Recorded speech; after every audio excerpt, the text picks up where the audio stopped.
that's kind of wrong, now that I think about it. Okay, people, welcome back to another Fwoosh.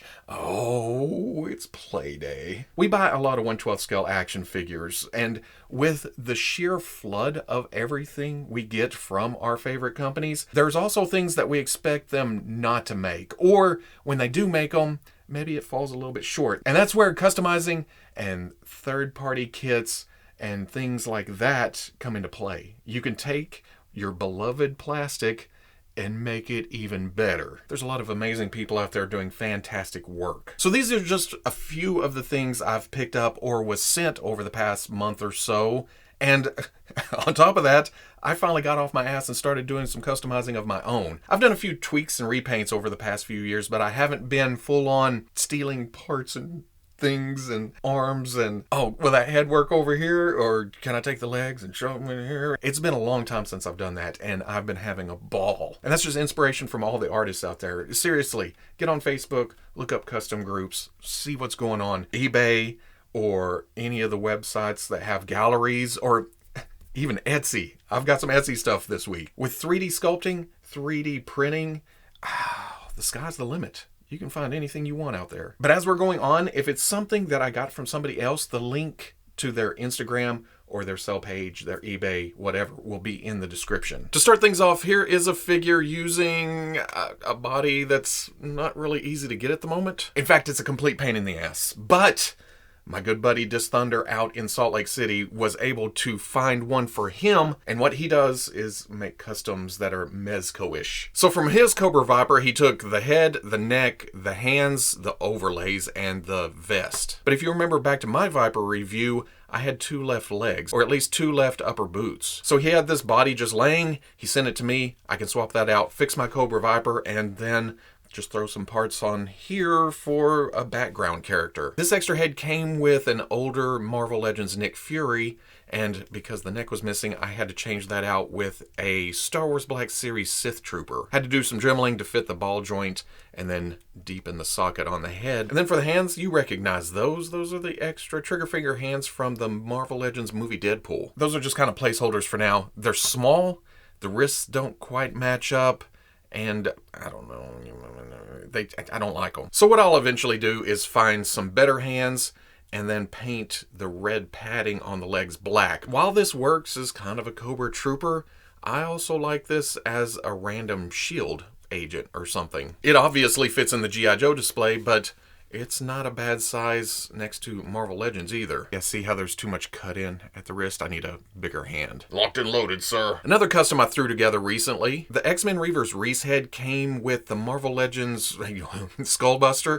I always forget. Skullbreaker? Skullbuster? And we've been looking for a good base body for a long time. Somebody ran across the fact that you can stick it on the G.I. Joe Classified Series Gung-Ho body, and it looks good, but I wanted to change it up just a little bit more. I've seen people add the Skullbuster arm to this body, and it looks good. It adds some robotic elements, some cybernetics. But I was messing around the other day looking for fodder for something else, and I ran across the McFarlane Toys Fortnite AIM figure in one of the boxes, and I thought, that's awful robotic looking. I wonder if those arms will fit over there. And because of the butterfly joints, you can heat and pop the Gung-Ho arms out of the socket. While the Fortnite figure's arm just pops out. I don't think it required a lot of heat, but it wasn't compatible. There was a big ball on the end of that joint. So I just snipped that off, shoved it in, and it's a nice tight fit. It's not popped on. As you move it around, it will work itself out. For my purposes,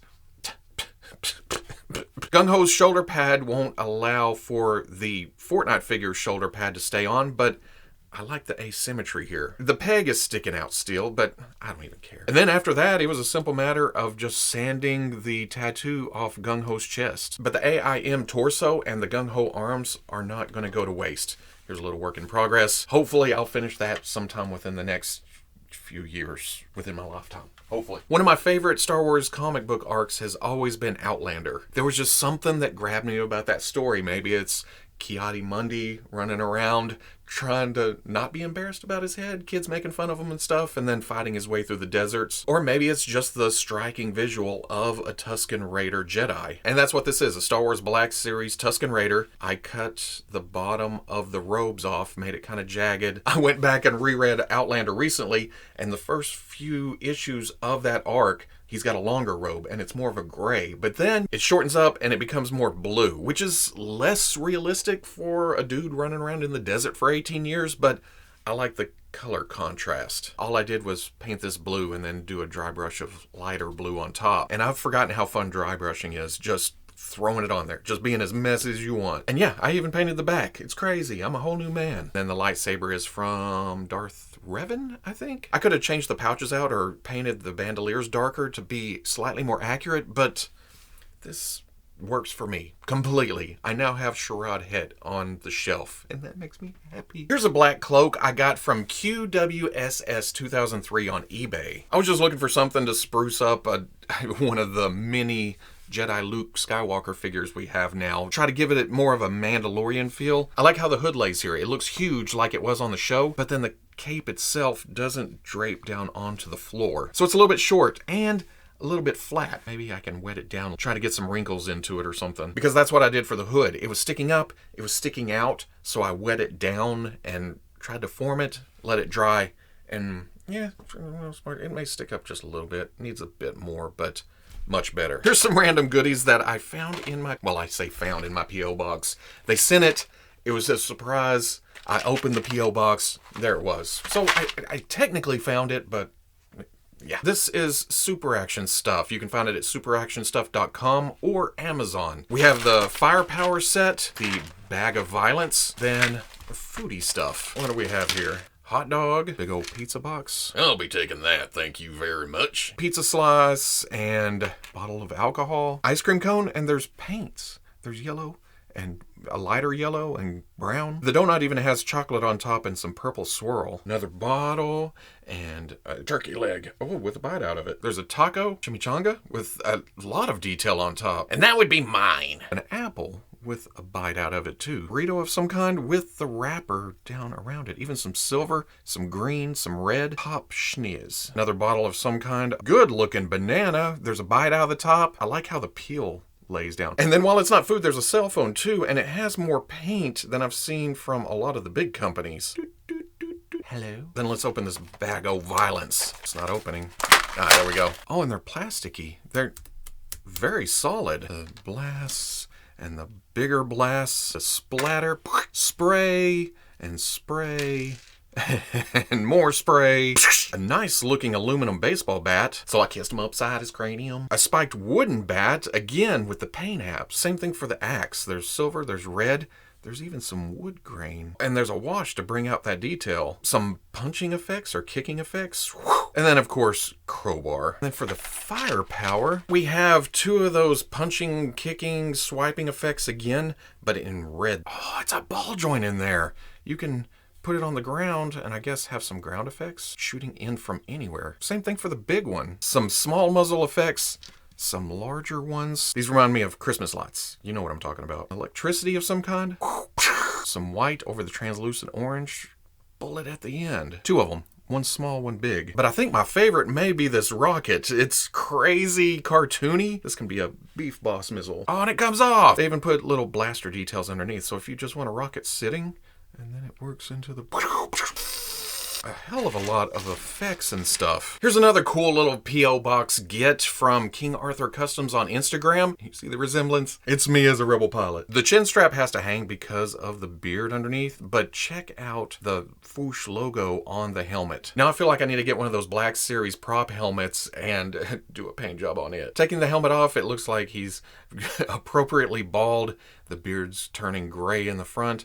With the helmet on though, yeah, I need to be, well, this isn't the snowspeeder costume, is it? I need an X-Wing. Or what would I fly in the Star Wars universe? Probably something old and beat up and breaking down all the time.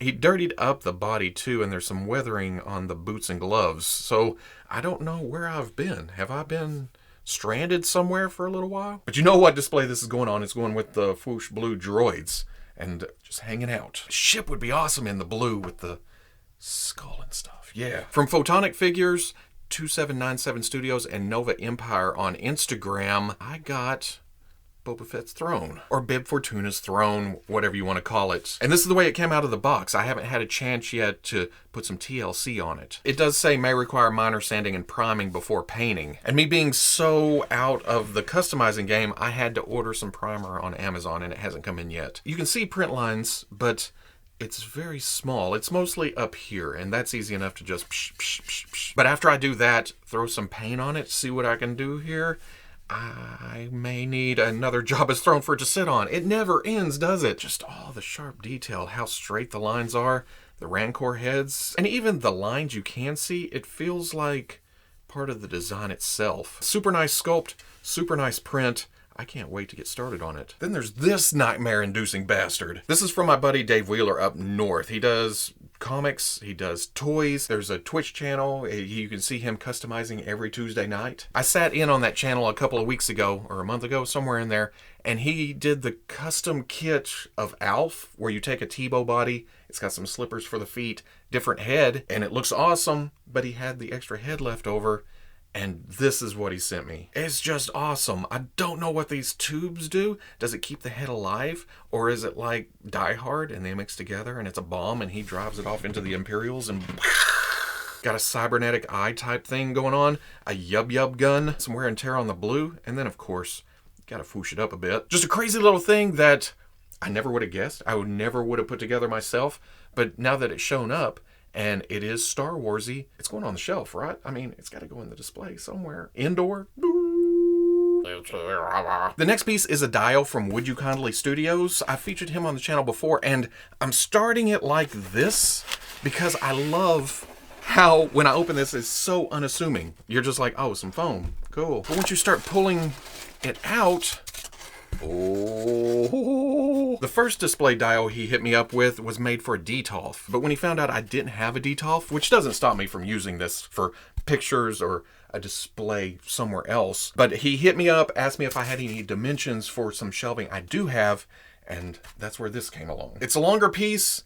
I can fit this all the way from end to end on the cheaper Walmart display unit I have. And when he asked me what I may display on it, I said G.I. Joe. And this is very Templish feeling, you know?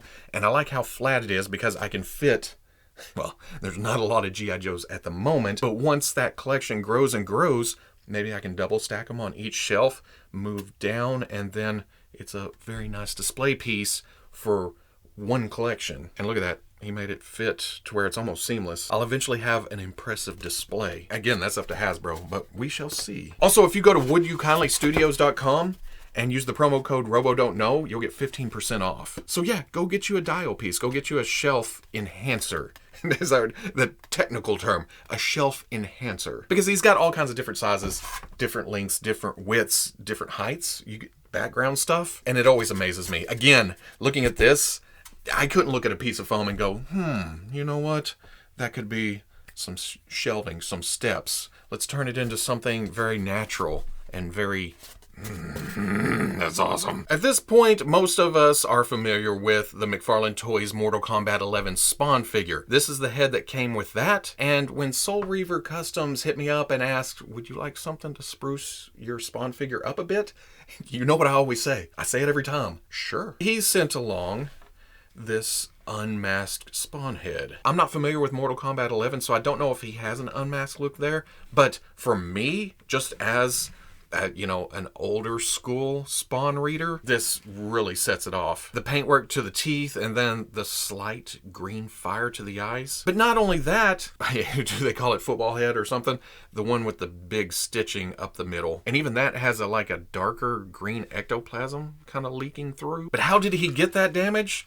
How about taking some batarangs to the head? And this may be how I display them because that's just awesome. Where I have this figure standing is right next to a Batman figure. It completely works. And just like the stitched up head, there is just a bit of green goo working its way up around the batarangs. Even from a ways back, you can tell Batman wasn't playing around that day. I grabbed this Citizen armor from MarceloDavidCustoms on Etsy. What it is armor pieces for the knees, the shins, the feet, and the forearms for the Hasbro Star Wars Black Series Season 7 Ahsoka. With that release, Hasbro gave us a new head, a new torso, and a new skirt piece, but then left the older forearm armor and then the leggings, or the boots, I guess. When I saw this kit, I knew I had to have it because it just puts it over the top. It's kind of what we should have gotten from Hasbro in the first place. I ordered this painted, so it came silver, and I love the metallic details up here at the forearm. But there is some trial and error. I use JB Weld Super Weld, and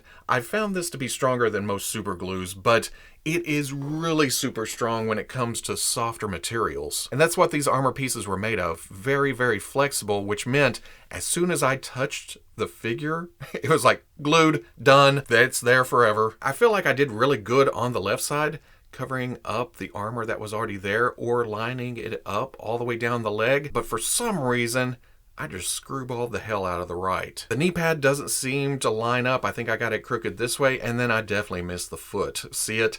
It's kind of leaning over to the inside. But that is completely on me. Again, if you line it up correctly, it looks beautiful. I kind of did the same with the right forearm. Missed the armor just slightly. So in my display, she'll be looking to the left a bit. Here's my good side, here's my not so good side. But even with me kind of messing it up a bit, it's so much better. It's so much more accurate. And I'm not usually a huge stickler for that. If it gets the point across, it works for me. But if I can improve that a bit by just grabbing a kit, having some fun, sticking some pieces on, yeah, I'm gonna go for it. Also from Etsy, and it's weird. I've never considered going to Etsy. I don't know why.